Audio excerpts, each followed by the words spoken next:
This is your boy, JL, Fit Chef, Black Ivory, here to give you a rundown of the anime that I've been watching and enjoying during quarantine. Oh, where to start? One Piece is a given, right? Yeah, that's definitely a given. I mean, I'll never stop watching One Piece. I mean, it's so good right now, though, for filler stages, just because Sanji has always been a badass, and I don't mean that just as a respect as being a chef, but, you know, I don't want to spoil it for Jay, which he started watching it finally, and he's beasting through it. Very proud of you. My Filler Academia. Now, if you were like me and you saw the movie before you saw the episode where Deku revealed his tech, then it was a big spoiler. But I still think the arc itself was a way to show a little bit more growth in Deku, despite everything else going on. And the concert was pretty cool too. Seeing Ivory finally happy was a nice little wrap up to everything that happened before this filler started. If you still haven't seen the movie, you need to. Now, true narrative lovers will highly disagree with me, but I've been a Fate series fan for a while. And Fate Grand Order, where the world is going to end in the past and people from the future have to go save the future. Time travel.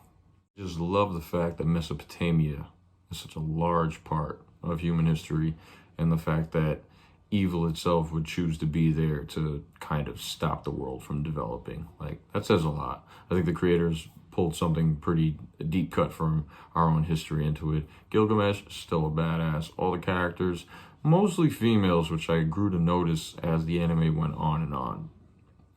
Which usually, if I know that in the beginning, I don't even mean to sound biased, but I usually don't go for it. But in this one, they're pretty dope. I think the animation just sells me, though. Like, you haven't seen the world almost end in such a grand fashion. That anime is still ongoing. I think the last couple episodes are about to drop, though. Haikyuu, something all sports fans need to get on, or even if you have a competitive nature and spirit, it's just amazing. I've never been into the sport anime genre until I watched this, and I slept on it for years. Shout out to my friend Dennis. It's just been great. I'm currently caught up with it, and every time an episode drops, I'm just so fascinated by the character development, especially the main character, who is literally a belligerent idiot and just runs to the ball and smacks it for a long time. And then, you know, as some athletes do, eventually they grow and learn from their mistakes, and they open their eyes, and all of a sudden he has this information overload when he looks at the court. It's really dope, though. Really dope. Highly recommend getting into it, especially because you ain't doing shit right now. Dude, it's just volleyball. Dude, it's got a script and the creators aren't afraid to show the heroes lose. Watch it. Castle motherfucking Vania. Season 3. They came with it correct. That studio out of Texas nailed it. Character development, first 8 episodes, awesome. Gave us more groundwork for the world after Dracula. If you haven't watched season 1 and 2, I don't care. You really need to get caught up. It just comes hard with it. Their animation, oh my God. Oh man. What I'd give to be a Belmont with a, I don't even know what that thing is, but when he swings it and it kicks up speed and gets friction and... I also don't feel bad for spoiling that, because Castlevania's been around for decades, and if you don't know the whole point is for Dracula to die at some point, then you're walking into it misinformed.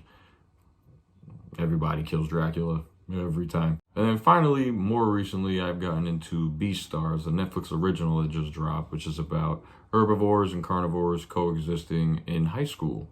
Main character is a wolf. He is a member of the drama club, and some drama ensues as soon as the first episode begins. Animation style is very unique. It definitely fits the tone and style of the anime. It's not super action-packed as far as what I've seen about 4 episodes in, but writing-wise and just creative premise, very good. Highly recommend giving that a start. And that right there is Black Ivory's anime rundown. Stay tuned. This is the Shinobi unfolding.